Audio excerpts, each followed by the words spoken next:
panel. Cato has an interesting graphic. It looks at federal spending per household, looking back through the decades, adjusted for inflation. You can look back to 1960, $11,900 per household. Then 2012, it's $30,015, and projected to 2022, $34,602. Again, this is federal spending by the government, adjusted for inflation. We're back with the panel. Jonah. Yeah, to give Obama some credit, this has been one of his most consistent ideas of his public life. If you go back and read his speeches, something I have done for reasons stemming from original sin or something, you'll find that he constantly is reiterating this basic idea. Government is us, as he likes to say, that the biblical injunction to be our brother's keeper is why he got into politics. The Democratic Convention opened with a video that said, government is the one thing we all belong to. And which, to me, to my ears, is a complete inversion of the American founding, which said that the government belongs to us, we don't belong to government, but be that as it may. This is his pitch, is that he wants to erase what I think is the natural American instinctual tendency to fear tyranny, which I think is a very healthy thing because it keeps tyranny at bay. On the flip side of that, there is obviously a cynical population looking at Washington, Kirsten, who probably a lot of people out there would say, I don't want to go into public service because these people here in this town can't get anything done, and why would I do that? Wise people, I would say. This is just a philosophical argument. It's what separates Democrats from Republicans. What is the role of the government? Is the government something that is a net good in the country? Is it someone that you turn to remedy problems, or is it something that creates problems and is gumming up the gears? And I think that's the argument that Obama was making, essentially. Yeah, but I don't know any conservatives who don't think government can do some good.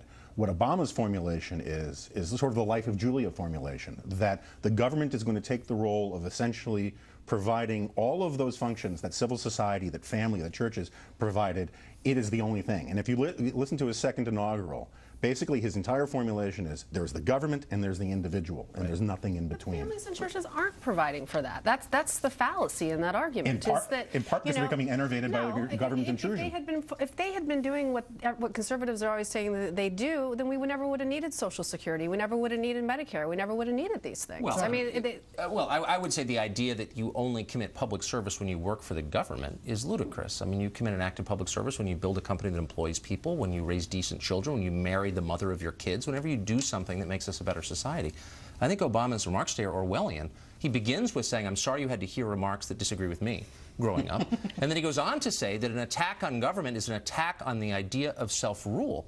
Well, I would argue, and I think the facts are on my side, that the behavior of the federal government in the last 10 years is an attack on the idea and the facts of self-rule. You have a government that reads your email, that listens to your telephone conversations, that tells you what kind of soda you can drink, what kind of toilet you can put in your house, what kind of shower head you can use, what sort of light bulb you can illuminate your bedroom with. I mean, those facts are an attack on the idea of, free agency, of self-rule, period. Is this the battle line? The attack of the killer light bulb. It's true. If you can't make that decision, what decision can you make? We live in a society, Tucker, and we all, do you not want them regulating our water? I mean, should we just let them just put sewage in the water? I want the federal government. Is that impinging on people's rights that we can't have lead in our paint? I mean, come on. Here's the line. Adults ought to be able to make mistakes. They ought to be able to take control of their own lives, and to the extent that they're not hurting other people, they ought to be allowed to stumble and fall if they so choose, because that's what free will is. It's the right and the ability to determine the course of your own life, and increasingly that is under attack by the federal government. And you're not a wacko for saying that. And one last thing. Since when did the left become so trusting of authority? When I was a kid growing up in a liberal community, it was the left who was saying, don't trust big anything. All of a sudden, now they're on the side of the Leviathan. It's scary. That's one of my big problems with this, is that this is a natural American tendency, a bipartisan tendency. The left tends to worry about the sort of too aggressive national security stuff, police power stuff. The right tends to worry too much about the nanny state stuff. Libertarians tend to worry about both.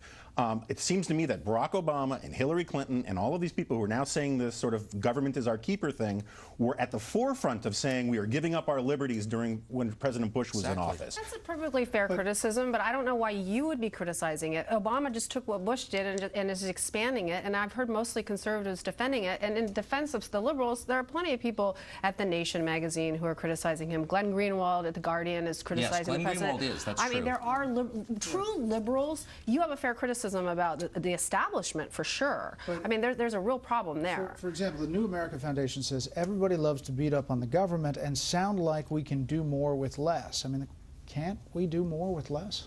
Probably. Look, I worked in the Clinton administration. I worked in the government. There's no question that there's places that can be cut, but there's also a very serious role for government in society. I don't disagree that there's a role for government. They're It's good not at our big people. things. They're good at paving roads and winning wars. They're not good at anything that requires nuance. I've got to go. This was a very interesting panel discussion. That's it for the panel, but stay tuned for an unexpected post-game visitor.